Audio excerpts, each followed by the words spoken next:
Right now on 5 on your side at 10.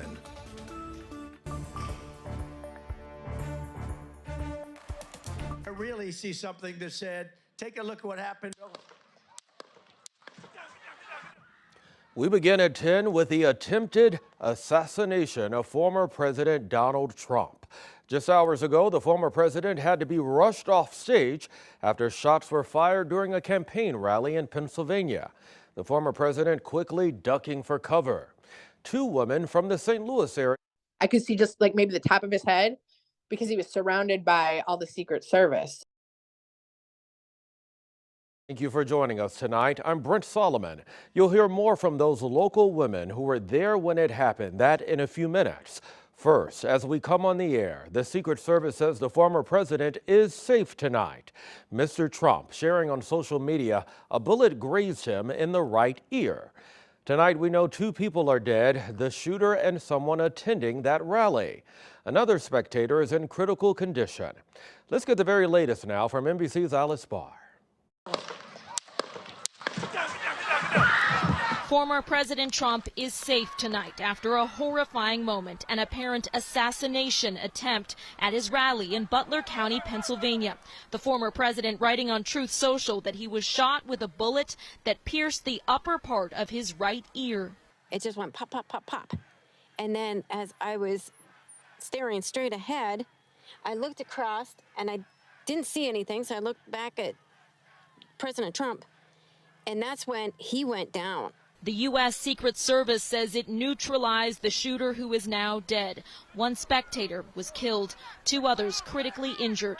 The Secret Service saying the shooter fired several shots from an elevated position outside the secured rally venue.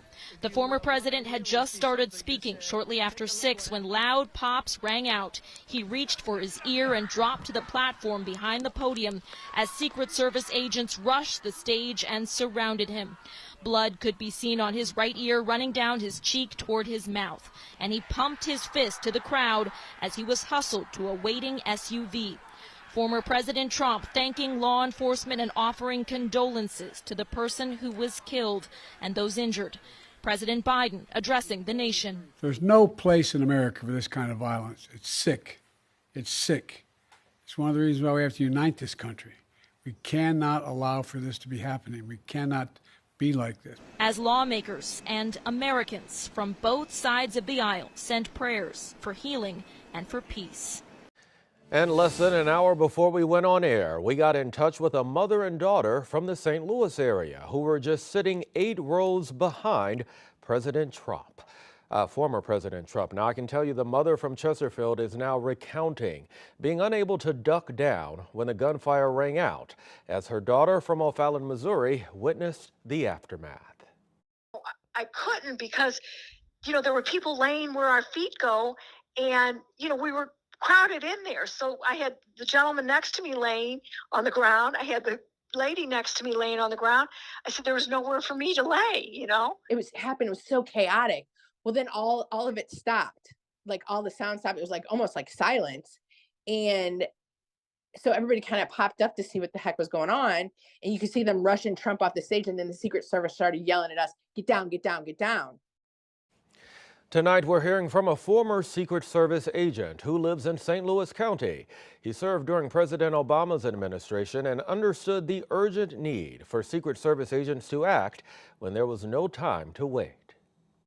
I was glad to see that he was able to get up. Brian Gant of St. Louis County watched as special agents jumped into action when gunshots rang out at former President Trump's campaign rally Saturday. They did exactly what they were supposed to do in terms of creating a body shield, shielding the president behind that podium, covering him.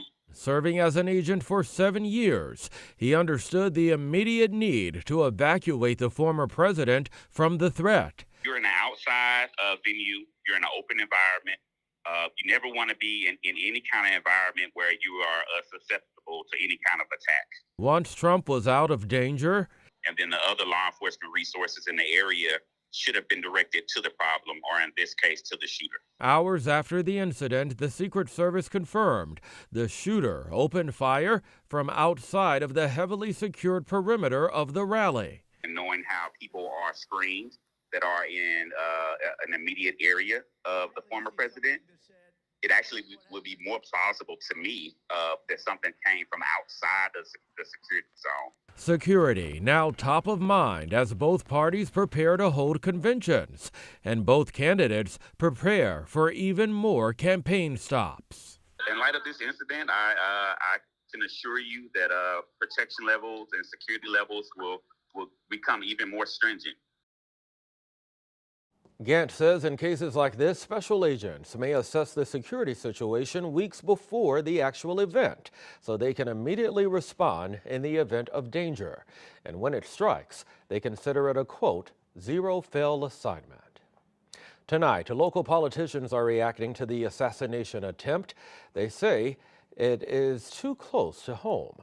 Annie Kroll joins us now in the newsroom. And Annie, you've actually been speaking with both Republicans and Democrats about this. That's right, Brent. The apparent assassination attempt on President Trump that's being reported is clearly going to have some kind of an impact on the security of these political rallies. However, similar shootings have happened before, and I spoke with one former congressman who was caught in the crossfire. Former Illinois Congressman Rodney Davis was at a June 2017 congressional baseball game when a shooter opened fire. These instances are tragic times. I will tell you from that morning, Annie, I have never been in a more horrifying, terrifying experience that lasted about 10 minutes until the gunman was finally taken down. The Republican representative with the 13th district served for a decade starting in 2013. Davis now joining the chorus of Illinois and Missouri politicians reacting to Saturday's shooting. The Illinois Democrat and U.S. Senate Majority Whip Dick Durbin saying, quote, political violence is never acceptable.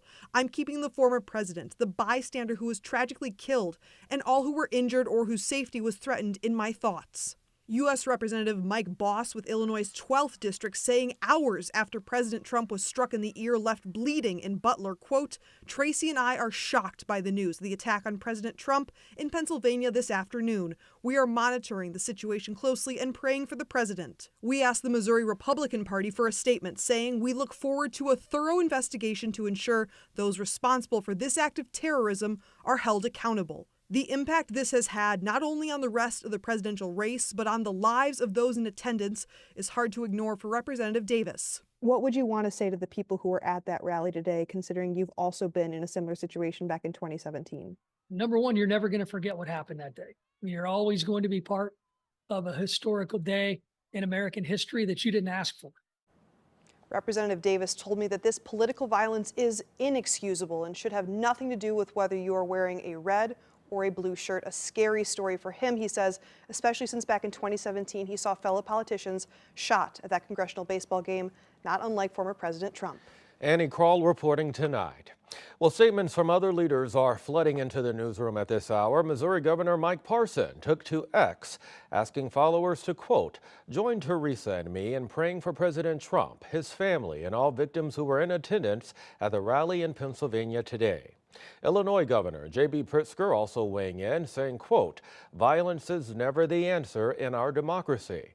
I'm closely monitoring the situation and praying for former President Trump's recovery. Thankful to the Secret Service for their quick response.